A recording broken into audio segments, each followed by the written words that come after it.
회심의 한 방이라고 글쎄요 뭐 이번에도 샤이 트럼프가 있다. 4년 전의 흑역사를 기억을 못 하시는가 본데요 지금. Round one, fight.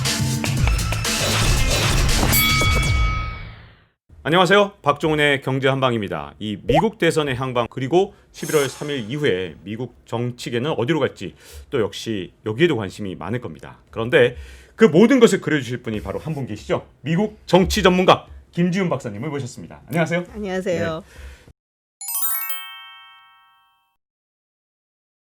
사실은 경제 한방 시작할 때부터요. 대선 직전에 모셔야 될 분은 바로 김지훈 박사님이다. 이분만 꼭 모셔야 돼. 이렇게 생각을 했는데 네.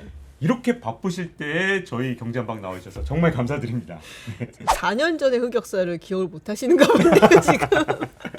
왜 4년 그런 생각을 전이요? 하셨는지. 너무 까마득한 과거라서 이제 기억이 안 납니다. 잊을만 하니까 나왔어요. 4년 전. 4년 전은 4년 전이고 네. 지금 김지훈 박사님이 어떻게 보고 계신가 아 그런 거 시키지 마세요. 많은 분들이 관심이 많을 텐데요. 근데 트럼프 대통령 지금 TV 토론하면서 처음에 이 코로나19 확진됐을 때만 해도 트럼프 대통령은 안 될 것 같다. 바이든 후보가 되는 거 아니냐. 이렇게 예측이 많았는데 최근 들어서 갑자기 여론조사가 조금 붙기 시작하니까 역시 끝까지 가봐야 되는 거 아니야? 이렇게 보는 분들이 많더라고요. 어떻게 보십니까? 그렇게 얘기해야죠 이번에. 미리 좀 발을 빼놓으시는 건가요? 이번에는 이제 그렇게 얘기를 일단 하고, 근데 이게 격차가 좁혀지는 거는 사실 어쩔 수가 없어요. 네. 그러니까 대통령 선거는 대체로 정당 선거예요. 그러니까 뭐 하원의원 아니면 뭐 상원의원 같은 경우에는 뭐 내가 원래 공화당이지만 좀 민주당을 찍을 수는 있어도 대통령 선거는 웬만하면 자기가 좋아하는 정당으로 가거든요. 그러니까 그 격차가 줄어들 수밖에 없는 게 사실은 대통령 선거다. 그래서 뭐 자연스러운 현상이라고 봐요.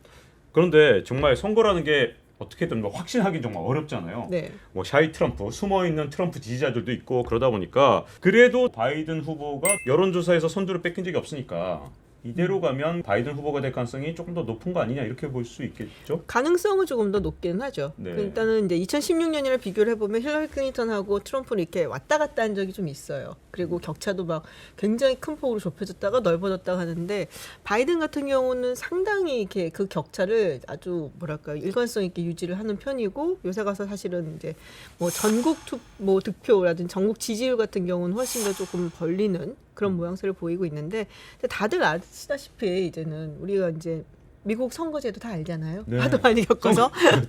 우리나라 국민들도 좀 많이 아실 것 같아요. 여기는 그러니까요. 뭐 득표를 완전히 이긴다 하더라도 대통령은 엉뚱하게 딴 사람이 될 수도 있다. 그렇죠. 그래서 지금 이제 경합주라고 얘기하는 곳들. 근데 여기서 어떻게 되냐가 가장 중요한데, 저는 개인적으로 이제 주말마다 뵈니까 말씀을 드렸다시피 네. 그렇죠. 우리 세계는지급에서 네. 매주 뵙고 있죠. 네. 펜실베니아가 가장 중요하다라고 생각을 해왔었고, 이제 네. 그렇게 이야기를 해왔거든요. 왜냐하면 지금 보면 미시간이나 위스콘신 같은 경우는 이미 오래전부터 많이 넘어갔었어요, 바이든한테. 네. 근데 바이든 입장에서는 지난번에 힐러리 클린턴이 가져갔던 주에다 플러스 이 미시간, 위스콘신, 펜실베니아 요 세 개를 가져가면 이기는 건데, 펜실베니아가 생각보다 격차를 벌리지 못하는 상황이었거든요.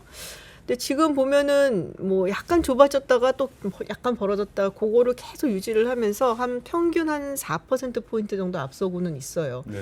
그래서 요대로만 가면은 사실 바이든이 좀 더 유리하게 고지를 선점하지 않겠나라는 생각을 지금 하고 있고, 사실 트럼프 대통령이 이제 불리한 입장이다라고 얘기를 하는 거는 지난번에 이겼던 데를 다 이겨야 되거든요. 그러니까 펜실베니아, 미시간, 위스콘신 셋 중에 하나만 이겨도 되지만 그 전제 조건이 플로리다, 노스캐롤라이나, 아리조나 이런 데를 다 이겨야 돼요.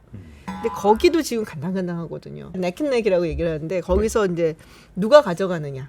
거기 이제 중요하지만 트럼프 대통령 입장에서는 세 개를 다 이제 노스캐롤라이나, 플로리다 뭐 이런 데 다 가져가고 그리고 하나를 더 가져가야 되는데, 지금 바이든 입장에서는 일단은 이제 펜실베니아를 따게 되면은 훨씬 더 수월하게 갈 수 있다. 네. 뭐 플로리다, 노스캐롤라이나, 아리조나 이런 거 없이도 이길 수가 있으니까 바이든 입장에서 좀 뭐 가능성은 조금 더 높은 상황이다. 그렇게 보여지죠.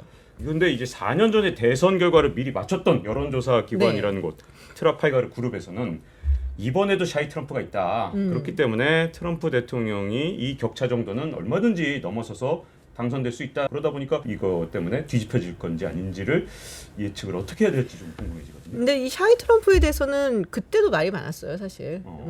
샤이 트럼프 덕분에 이겼다라는 사람도 있지만은 뭐 약간 좀 정밀하게 얘기를 하는 사람도, 공부하거나 이런 사람들은 샤이 트럼프가 그렇게 크지 않다라고 얘기를 했고, 있어도 뭐 한 2, 3% 정도.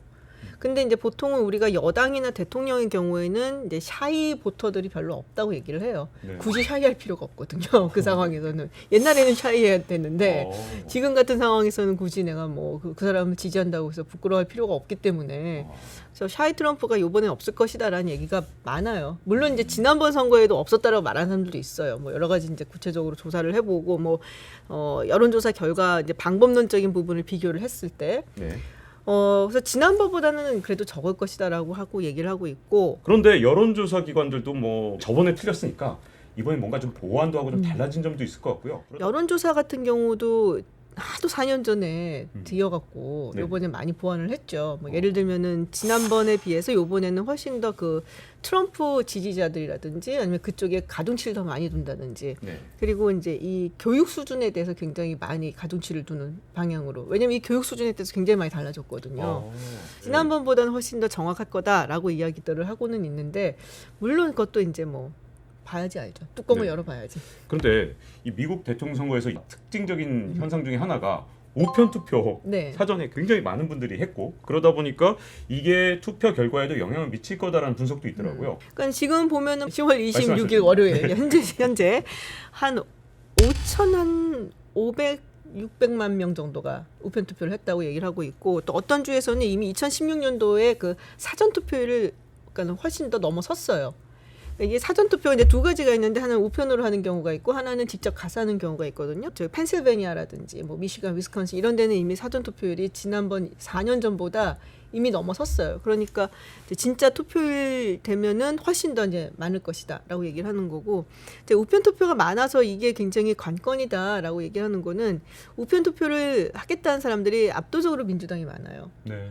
그러니까 이 사람들은 이제 자기는 뭐 코로나 때문에도 그렇지만 여러 가지 사정상으로 우리는 우편 투표를 하는 것을 더 권장을 한다. 그러니까 그걸 이제 받아들인 거고, 그렇다고 해서 뭐 공화당 지지자들이 훨씬 적냐?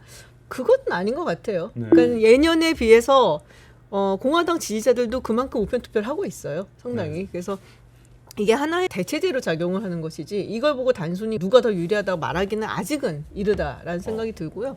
대신에 이제 우편 투표라는 게 좀 더 뭐랄까 좀 확장이 되다 보니까 많은 사람들이 이제 투표를 더 많이 할 수가 있고, 우리가 보통 공화당이 좀 더 투표를 열심히 한다고 생각들을 해요. 네. 결과적으로 봤을 때도 그렇고, 그래서 투표율이 높아지면 누가 더 유리할까? 네. 뭐 그런 면에서 봤을 때 평소에 투표율이 조금 낮게 나왔었던 민주당 사람들이 더 투표에 참여하는 것이 아니냐. 그래서 이제 우편 투표가 많아지고 그러면 사전 투표율 높아지고 그러면 투표도 많이 하게 되고 그럼 결과적으로 민주당한테 좀 더 유리한 게 아니냐. 이렇게 얘기들을 하는 거죠. 이 지지율 격차가 좀 어쨌든 조금씩 좁혀 들어가니까 네. 마지막 TV 토론 때 TV 토론하면 역시 트럼프 대통령이 아직도 인기가 굉장히 많잖아요. 그쵸. 그러다 보니까 부동층을 마지막으로 흔들 거다. 마지막 한 방이 있을 거다.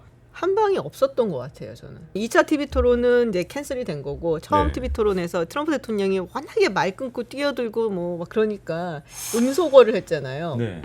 그래 버리니까 재미가 없더라고요. 그렇군요.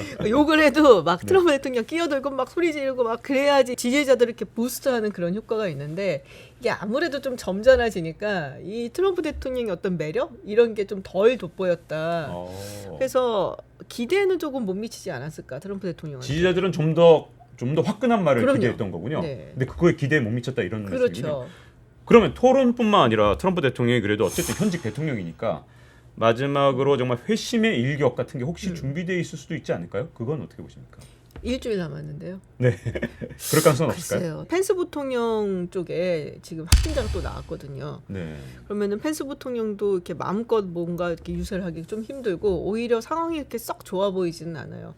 회심의 한 방이라고 글쎄요. 뭐 지금 의회를 통해서 뭔가를 할 수 있는 건 없고, 뭐 만약에 외교 정책을 통해서 뭔가를 내놓는다 그럴 수는 있겠지만은 이제 기본적으로 미국 유권자들이 외교 정책에 관심이 없기 때문에 네. 큰 효과는 없지 않을까. 글쎄요. 지금 뭐가 남아 있을까 저도 좀 잘 모르겠어요. 하나 나오면 재밌을 것 같긴 한데요. 트럼프 대통령 때 저는 이게 좀 이상하더라고요. 근데 제가 그런 질문 되게 많이 받는데 줄 똑바로 서라고 얘기가 들어오겠죠. Round one, fight.